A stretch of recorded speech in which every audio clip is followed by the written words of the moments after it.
America और Iran के बीच छिड़ी इस जंग ने पूरी दुनिया की सांसें अटका दी थीं।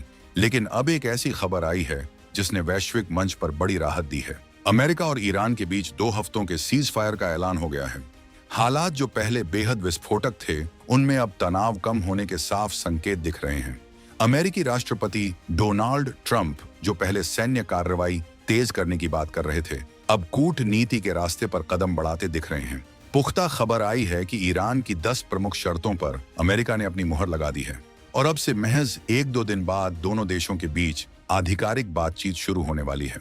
इस युद्ध विराम का सबसे बड़ा असर स्ट्रेट ऑफ हॉर्मुज पर पड़ने वाला है, जहां पिछले कई दिनों से तनाव चरम सीमा पर था और दुनिया के सैकड़ों तेल टैंकर फंसे हुए थे। वहां अब रास्ता खुलने की उम्मीद जग गई है।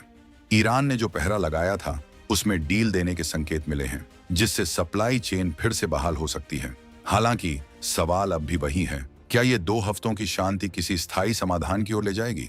क्योंकि इसी तनाव के बीच दुनिया ने देखा कि जब कच्चे तेल और गैस की सप्लाई चेन टूटती है, तो पूरी दुनिया का पहिया थमने की कगार पर आ जाता है।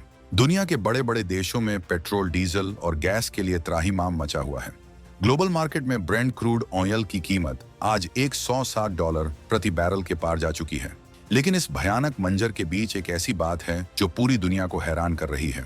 जहां यूरोप और एशिया के कई देश ऊर्जा संकट से घुटने टेक रहे हैं, वहीं भारत में स्थिति एकदम अलग है। आपको जानकर ताज्जुब होगा कि भारत अपनी जरूरत का 85% कच्चा तेल बाहर से मंगवाता है। इसके बावजूद हमारे यहाँ न तो तेल की किल्लत है और न ही गैस के लिए लंबी लाइनें लगी हैं। आखिर ऐसा कैसे मुमकिन है? जब हॉर्मुज जैसा अहम रास्ता बंद हो चुका है, तो भारत के पास तेल पहुंच कैसे रहा है? क्या भारत ने कोई ऐसा सीक्रेट दरवाजा खोज लिया है जिसकी भनक दुनिया को अब लग रही है? क्या ये भारत की वो प्लान बी रणनीति है जिसने अमेरिका और चीन जैसे देशों के भी होश उड़ा दिए हैं? पीएम मोदी का वो कौन सा ऐसा सीक्रेट प्लान है जिसने पूरी दुनिया की नींद उड़ा दी है? आज इस राज से पर्दा उठाएंगे कि आखिर कैसे 2026 का ये नया भारत दुनिया के सबसे बड़े ऊर्जा संकट को मात दे रहा है। ईरान और अमेरिका की इस तकरार ने पूरी दुनिया के सामने एक कड़वा सच रख दिया है। अब युद्ध केवल टैंकों, मिसाइलों और मोर्चों पर नहीं लड़ा जा रहा, बल्कि असली जंग तो इकोनॉमी और सप्लाई चेन के गलियारों में लड़ी जा रही है। दुनिया जिस हॉर्मुज जल्द मरुमध्य को तेल की नस कहती है, वहां से फिलहाल कच्चे तेल का गुजरना लगभग नामुमकिन हो चुका है। ईरान की तरफ से आने वाली धमकियां और अमेरिकी नेवी की समंदर में बढ़ती हलचल ने इस रूट को पूरी दुनिया के लिए एक नोगो जोन में तब्दील कर दिया है। ये वो रास्ता है जहां से दुनिया का करीब 20 से 30% तेल गुजरता है, लेकिन आज वहां सन्नाटा है। मगर इसी सन्नाटे के बीच भारत की दूरदर्शी विदेश नीति और चालाकी ने एक ऐसा सुरक्षा चक्र तैयार किया है कि आज दुनिया के बड़े बड़े एक्सपर्ट्स दांतों तले उंगली दबा रहे हैं। भारत ने अपने तेल आयात के लिए किसी एक रास्ते या चंद खाड़ी देशों पर निर्भर रहना सालों पहले ही छोड़ दिया था। आज 2026 के इस दौर में भारत 1 या 2 नहीं, बल्कि दुनिया के पूरे 40 अलग अलग देशों से कच्चा तेल खरीद रहा है। ये कोई छोटा मोटा आंकड़ा नहीं है, बल्कि एक बहुत ही सोची समझी ग्लोबल रणनीति का नतीजा है। भारत ने ठान लिया था कि दुनिया के किसी भी कोने में आग लगे, किसी भी खाड़ी देश में युद्ध छिड़े, लेकिन भारत की रसोई का चूल्हा और भारत की तरक्की का पहिया किसी भी कीमत पर नहीं रुकना चाहिए। इस मास्टर स्ट्रोक रणनीति का सबसे बड़ा और चौंकाने वाला फायदा आज आंकड़ों में दिख रहा है। आज भारत का करीब 70% तेल आयात हॉर्मुज जल्द मरुमध्य के बाहर वाले रास्तों से हो रहा है। आपको जानकर हैरानी होगी कि कुछ साल पहले तक ये आंकड़ा सिर्फ 55% के आसपास सिमटा हुआ था। यानी भारत ने पिछले कुछ समय में बहुत ही खामोशी और चतुराई से अपने सप्लाई रूट्स को डाइवर्ट कर दिया। अब पूरी दुनिया ये गुणा भाग करने में जुटी है कि अगर हॉर्मुज का दरवाजा बंद है, तो भारत का खजाना किन जादुई रास्तों से भर रहा है। तो चलिए उन 3 बड़े रास्तों की गहराई में उतरते हैं जिन्होंने भारत की एनर्जी सिक्योरिटी को अभेद्य बना दिया है। इसमें सबसे पहला और सबसे भरोसेमंद रास्ता है लाल सागर और स्वेज नहर वाला रूट। रूस और यूक्रेन के बीच जो लंबा टकराव चला, उसने भारत को एक बहुत बड़ा सबक और उससे भी बड़ा मौका दिया। आज 2026 में भारत रूस से रिकॉर्ड तोड़ मात्रा में कच्चा तेल मंगवा रहा है। ये रूसी तेल काला सागर के नोवोरोसियस्क जैसे बड़े टर्मिनलों से टैंकरों में भरा जाता है। वहां से ये जहाज तुर्की के समुद्री रास्तों को पार करते हुए भूमध्य सागर में अपनी जगह बनाते हैं।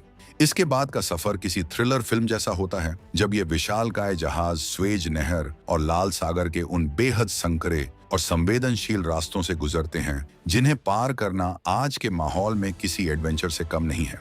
ये कोई छोटी मोटी दूरी नहीं है, बल्कि करीब 4200 नॉटिकल मील का एक बहुत ही चुनौतीपूर्ण सफर है, जिसे पूरा करने में 15 से 20 दिन का समय लगता है। लेकिन आज ये रास्ता भारत के लिए एक मजबूत लाइफलाइन बन चुका है।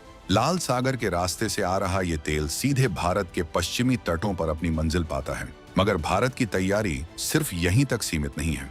दूसरा सबसे रणनीतिक और रोमांच से भरा रास्ता है बाब अल मंडेब झलडमरू मध्य। इतिहास की किताबों में इसे आंसुओं का द्वार कहा गया है, क्योंकि प्राचीन काल से ही यहाँ का समंदर और यहाँ की ज्योग्राफी नाविकों के लिए सबसे बड़ी चुनौती रही है। ये वो संकरा रास्ता है जो लाल सागर को सीधे अदन की खाड़ी से जोड़ता है। जब से 1869 में स्वेज नहर का उद्घाटन हुआ, तब से ये इलाका ग्लोबल ट्रेड की सबसे महत्वपूर्ण धुरी बन गया। आज अफ्रीका के पूर्वी हिस्सों और यूरोप के कुछ देशों से आने वाला तेल इसी संकरे रास्ते को चीरता हुआ अरब सागर में प्रवेश करता है और फिर सीधे हमारे प्यारे भारत की सीमाओं में पहुंचता है। भारत ने इस रूट पर अपनी कूटनीतिक और नौसैनिक पकड़ इतनी मजबूत कर ली है कि दुनिया आज भारत के इस आत्मविश्वास को देखकर दंग है। अब बात करते हैं उस तीसरे और सबसे लंबे रूट की, जो भारत की पहुंच को 7 समंदर पार अमेरिका और अफ्रीका के सुदूर कोनों तक ले जाता है। भारत ने यह साफ कर दिया है कि वो अब सिर्फ मिडिल ईस्ट के भरोसे हाथ पर हाथ धरकर नहीं बैठेगा। हमने नाइजीरिया, अंगोला और खुद अमेरिका के साथ तेल के ऐसे ठोस सौदे किए हैं जिन्होंने हमारी निर्भरता को बांट दिया है। पश्चिमी अफ्रीका के देशों जैसे नाइजीरिया और अंगोला से निकलने वाले भारी भरकम तेल tanker Cape of Good Hope का वो ऐतिहासिक और लंबा रास्ता तय करके आते हैं, जिसे कभी दुनिया का सबसे कठिन समुद्री मार्ग माना जाता था। वहीं दूसरी तरफ अमेरिका से आने वाला कच्चा तेल अटलांटिक और हिंद महासागर की लहरों को चीरता हुआ हजारों मील का सफर तय कर भारत पहुंचता है। ये तेल हमारे जामनगर, वाडिनार, मुंबई, कोची, पारादीप और विशाखापत्तनम जैसे दुनिया के सबसे आधुनिक बंदरगाहों पर उतारा जाता है। ये बंदरगाह आज भारत की वो फौलादी ढाल हैं जो किसी भी वैश्विक दबाव या तेल के दामों में होने वाली उठापटक को झेलने के लिए पूरी तरह तैयार हैं। भारत की इस डेटा ड्रिवन डाइवर्सिफिकेशन पॉलिसी ने आज चीन जैसे बड़े खिलाड़ियों को भी ये सोचने पर मजबूर कर दिया है कि आखिर भारत ने इतनी खामोशी से अपनी एनर्जी सिक्योरिटी का इतना तगड़ा किला कैसे तैयार कर लिया, जिसकी एक ईंट भी हिलाना अब किसी के बस की बात नहीं है। भारत की इस रणनीति को और गहराई से समझने के लिए हमें उन आंकड़ों पर गौर करना होगा जो 2026 की इस नई हकीकत को बयां करते हैं। आज जब ब्रेंट क्रूड ऑयल की कीमतें अंतर्राष्ट्रीय बाजार में $160 प्रति बैरल के खतरनाक स्तर को पार कर चुकी है, तब भारत की अर्थव्यवस्था इसलिए टिकी हुई है क्योंकि हमारे पास मल्टी सोर्सिंगों की ताकत है। भारत ने पिछले 3 सालों में इराक और सऊदी अरब जैसे पारंपरिक पार्टनर्स के साथ साथ ब्राजील, गयाना और कजाकिस्तान जैसे नए देशों से भी कच्चे तेल के लॉन्ग टर्म कॉन्ट्रैक्ट्स साइन किए हैं। 2026 के ताजा डेटा के मुताबिक भारत अब अपनी कुल तेल जरूरत का लगभग 25% हिस्सा अकेले रूस से पूरा कर रहा है, जो कि 2021 से पहले नगण्य था। इतना ही नहीं, भारत ने अपने स्ट्रेटेजिक पेट्रोलियम रिजर्व्स की क्षमता को भी युद्ध स्तर पर बढ़ाया है। पादुर और चांदी खोल जैसे इलाकों में जमीन के नीचे बने विशाल तेल भंडारों में इतना कच्चा तेल सुरक्षित रखा गया है कि अगर दुनिया के सारे रास्ते बंद भी हो जाएं, तो भी भारत के पास हफ्तों तक देश चलाने का पर्याप्त स्टॉक मौजूद है। ये भारत का वो गुप्त बैकअप प्लान है जो पर्दे के पीछे रहकर देश की धड़कन को संभाले हुए है।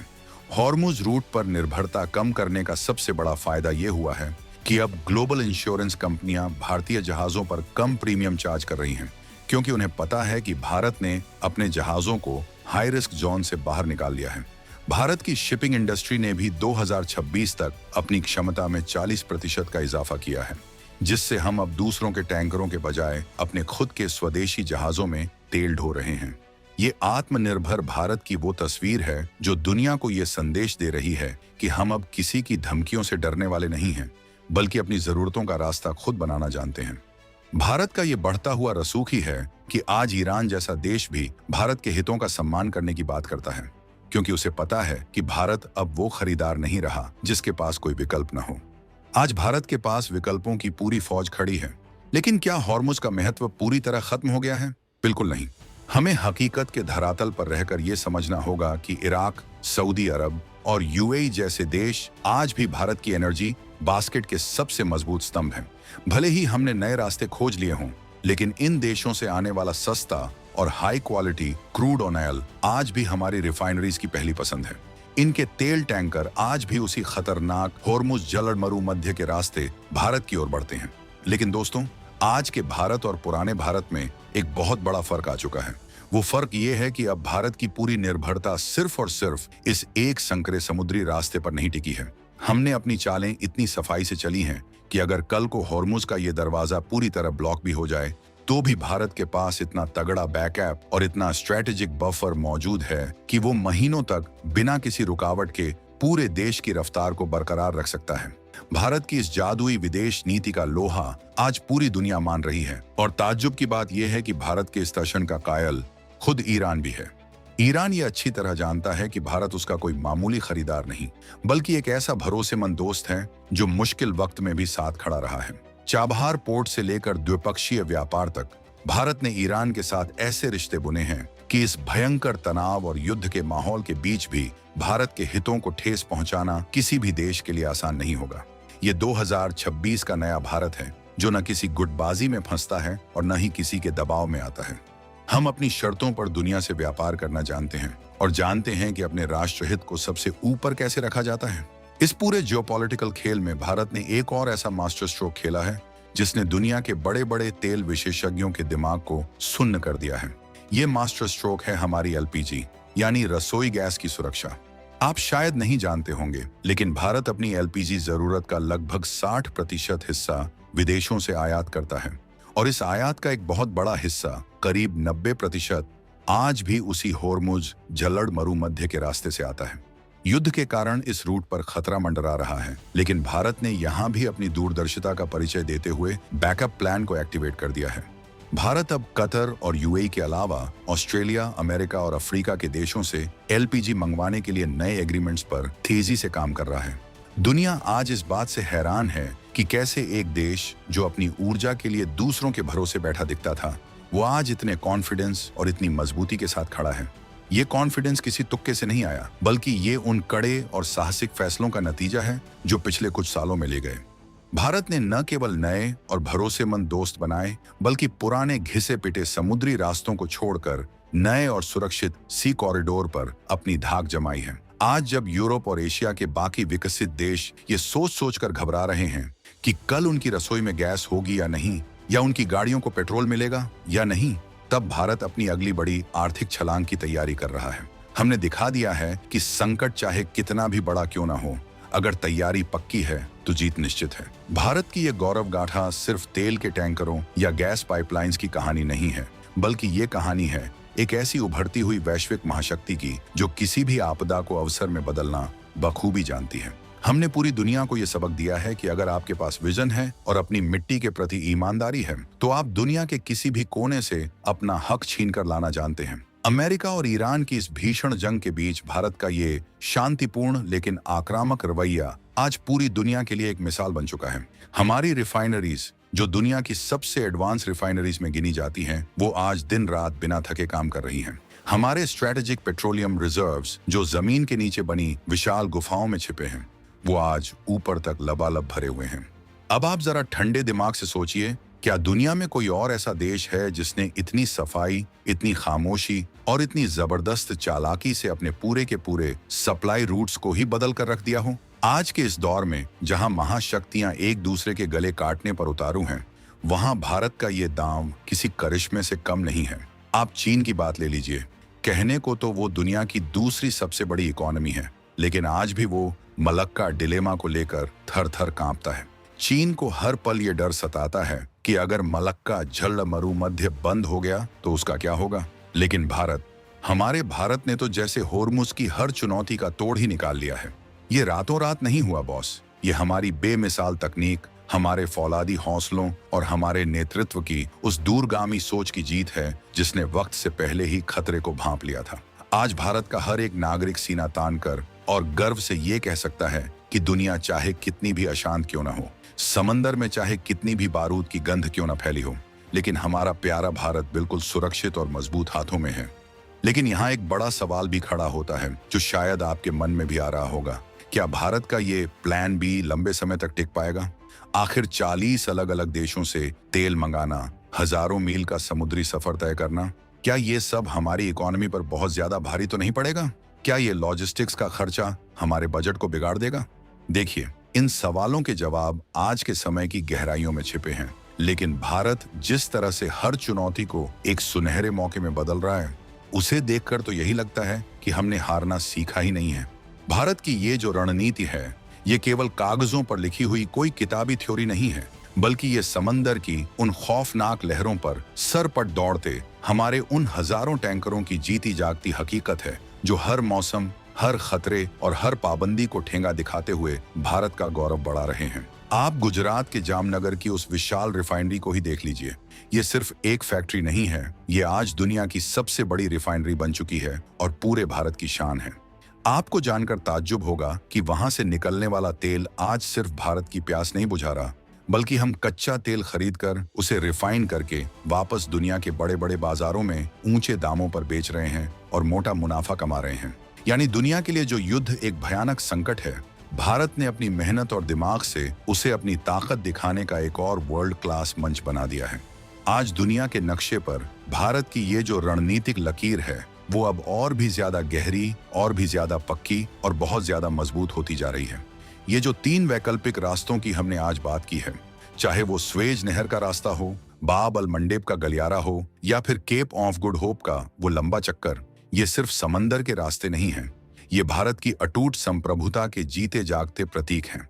लाल सागर का वो नीला पानी हो या केप ऑफ गुड होप की वो ऊंची और डरावनी लहरें, आज हर जगह भारतीय तिरंगे वाले जहाज सीना तान कर लहरों को चीरते हुए खड़े हैं। ये उस विजन का नतीजा है जिसने आज से कई साल पहले ही ये भांप लिया था कि खाड़ी के देशों पर बहुत ज्यादा निर्भर रहना किसी भी दिन हमारे लिए भारी पड़ सकता है। आज जब सच में वो संकट की घड़ी हमारे सिर पर आ खड़ी हुई है और दुनिया के बाकी देश तेल के लिए त्राहिमाम कर रहे हैं, तो भारत बिल्कुल रिलैक्स है, बिल्कुल शांत है। ये नजारा देखकर दुनिया के बाकी मुल्क अपनी उंगलियां चबा रहे हैं। उन्हें ये समझ ही नहीं आ रहा कि आखिर भारत ने इतनी बड़ी, इतनी साइलेंट एंड, इतनी सटीक तैयारी कब और कैसे कर ली। लेकिन एक बात गांठ बांध लीजिए, ये खेल अभी खत्म नहीं हुआ है। ईरान और अमेरिका के बीच छिड़ी ये जंग अगर और ज्यादा खींची, अगर ये तनाव हफ्तों से महीनों में बदला, तो यकीनन लॉजिस्टिक्स और इंश्योरेंस की लागत में भारी बढ़ोतरी हो सकती है। समंदर में जोखिम बढ़ेगा तो जहाजों का किराया भी बढ़ेगा। भारत को इस आने वाली आर्थिक चुनौती के लिए भी पूरी तरह तैयार रहना होगा। लेकिन जिस तरह से हम आज दुनिया के 40 देशों तक अपनी सीधी पहुंच बना चुके हैं, उसे देखते हुए तो यही लगता है कि हम इस मुश्किल बाधा को भी बड़ी आसानी से पार कर लेंगे। भारत की ये एनर्जी डिप्लोमेसी आज पूरी दुनिया के लिए एक केस स्टडी बन गई है। दुनिया के बड़े बड़े विश्वविद्यालय आज इस पर रिसर्च कर रहे हैं कि कैसे बिना किसी बड़े विवाद के, बिना किसी शोर शराबे के और बिना किसी के सामने झुके अपने राष्ट्रहित को सबसे ऊपर रखा जाता है। ये अगर सीखना है तो कोई आज के भारत से सीखे। अब जरा विस्तार से समझते हैं उस पहले रास्ते को जिसने भारत की किस्मत बदल दी, लाल सागर और स्वेज नहर। आप कल्पना कीजिए एक विशालकाय टैंकर की जो रूस के बर्फीले तटों से निकलता है। नोवोरोसिस्क का वो टर्मिनल जहां तापमान अक्सर 0 से नीचे रहता है, वहां से भारत के लिए उम्मीद की एक नई किरण निकलती है। ये जहाज जब काले सागर से होते हुए तुर्की के बोस्फोरस जलड मरु मध्य में पहुंचते हैं, तो वहां की सिक्योरिटी और चेकिंग दुनिया में सबसे सख्त होती है। लेकिन भारत की साख ऐसी है कि हमारे जहाजों को प्राथमिकता मिलती है। भूमध्य सागर की लहरों को चीरते हुए जब ये जहाज स्वेज नहर में दाखिल होते हैं, तो वो नजारा देखने लायक होता है। स्वेज नहर जो महज 193 किलोमीटर लंबी है, लेकिन पूरे विश्व व्यापार का 12% यहीं से गुजरता है। भारत ने इस नहर के प्रशासन के साथ अपने संबंध इतने बेहतरीन कर लिए हैं कि हमारे तेल टैंकरों का रास्ता कभी नहीं रुकता। लाल सागर का ये रास्ता जितना छोटा है, उतना ही रिस्की भी। यहाँ यमन के आसपास का इलाका हमेशा से अशांत रहा है, लेकिन भारतीय नौसेना की मौजूदगी ने यहाँ एक सुरक्षा कवच तैयार कर दिया है। ऑपरेशन संकल्प के तहत हमारी नेवी ने जो पराक्रम दिखाया है, उसकी वजह से आज भारतीय झंडे वाले जहाजों को कोई छूने की हिम्मत नहीं करता। ये सिर्फ तेल लाना नहीं है, ये समंदर में अपनी ताकत का लोहा मनवाना है। जब ये जहाज अरब सागर में प्रवेश करते हैं तो सीधे गुजरात के तटों की ओर रुख करते हैं। जामनगर और वाडिनार के बंदरगाहों पर जब ये जहाज लंगर डालते हैं तो वो भारत की ऊर्जा सुरक्षा की एक बड़ी जीत होती है। अब दूसरे रास्ते की बात करें, बाब अल मंडेब। ये नाम सुनकर ही कुछ लोगों के पसीने छूट जाते हैं। अरबी भाषा में इसका मतलब होता है दुखों का द्वार। ये रास्ता अदन की खाड़ी और लाल सागर को जोड़ता है। इसकी चौड़ाई महज 29 किलोमीटर है। अब सोचिए, इतने संकरे रास्ते से जब दुनिया के बड़े बड़े टैंकर गुजरते हैं तो जरा सी चूक और सब खत्म। लेकिन भारतीय कप्तानों और हमारी नेवी की ट्रेनिंग ने इस रास्ते को हमारे लिए एक सुरक्षित कॉरिडोर बना दिया है। यहाँ से होकर अफ्रीका के पूर्वी तटों और यूरोप से आने वाला तेल भारत पहुंचता है। भारत ने अदन की खाड़ी में समुद्री लुटेरों के खिलाफ जो अभियान चलाए हैं, उसने हमें इस इलाके का नेट सिक्योरिटी प्रोवाइडर बना दिया है। आज दुनिया के देश अपने जहाजों को बचाने के लिए भारत की मदद मांगते हैं। ये है 2026 के भारत का रसूख। तीसरा रास्ता, अफ्रीका और अमेरिका वाला रूट। ये रास्ता सबसे लंबा है लेकिन सबसे भरोसेमंद भी। जब मिडिल ईस्ट में आग लगी हो तो ये लॉन्ग रूट ही सबसे सुरक्षित होता है। नाइजीरिया और अंगोला जैसे देशों से आने वाला तेल केप ऑफ गुड होप के रास्ते आता है। ये वही रास्ता है जिसे वास्को डी गामा ने खोजा था। आज सदियों बाद भारत उसी रास्ते का इस्तेमाल अपनी अर्थव्यवस्था को ऊंचाइयों पर ले जाने के लिए कर रहा है। अमेरिका से आने वाला तेल तो और भी लंबी यात्रा करता है। अटलांटिक महासागर को पार करना कोई मामूली बात नहीं है। लेकिन भारत ने अपनी शिपिंग इंडस्ट्री को इतना मजबूत कर लिया है कि आज हम दुनिया के किसी भी कोने से संसाधन ला सकते हैं। भारत के बंदरगाहों की कहानी भी किसी रोमांचक फिल्म से कम नहीं है। मुंबई का पोर्ट हो या कोच्चि का, यहाँ हर मिनट करोड़ों का व्यापार होता है। पारादीप और विशाखापत्तनम जैसे पूर्वी तट के बंदरगाह अब रूस और सुदूर पूर्व से आने वाले तेल के लिए नए हब बन रहे हैं। भारत ने अपने इन बंदरगाहों की क्षमता पिछले 5 सालों में दोगुनी कर दी है। अब हमारे पास ऐसे डीप वाटर पोर्ट्स हैं जहां दुनिया के सबसे बड़े तेल टैंकर VLCCs सीधे आकर लग सकते हैं। इससे ट्रांसपोर्टेशन की लागत कम होती है और तेल सस्ता पड़ता है। भारत की इस कामयाबी के पीछे एक और बड़ा राज है, हमारी रिफाइनिंग कैपेसिटी। भारत आज सिर्फ कच्चा तेल खरीदने वाला देश नहीं है, हम दुनिया की रिफाइनिंग हब बन चुके हैं। हम कच्चा तेल लाते हैं, उसे साफ करते हैं और फिर पेट्रोल डीजल बनाकर उन देशों को बेचते हैं जो खुद तेल नहीं निकाल सकते। ये एक ऐसा बिजनेस मॉडल है जिसने भारत के विदेशी मुद्रा भंडार को भर दिया है। रूस यूक्रेन युद्ध के दौरान भी भारत ने यही किया था और आज अमेरिका ईरान युद्ध के दौरान भी हम वही कर रहे हैं। दुनिया हमें देखती रह गई और हमने आपदा को अवसर में बदल दिया।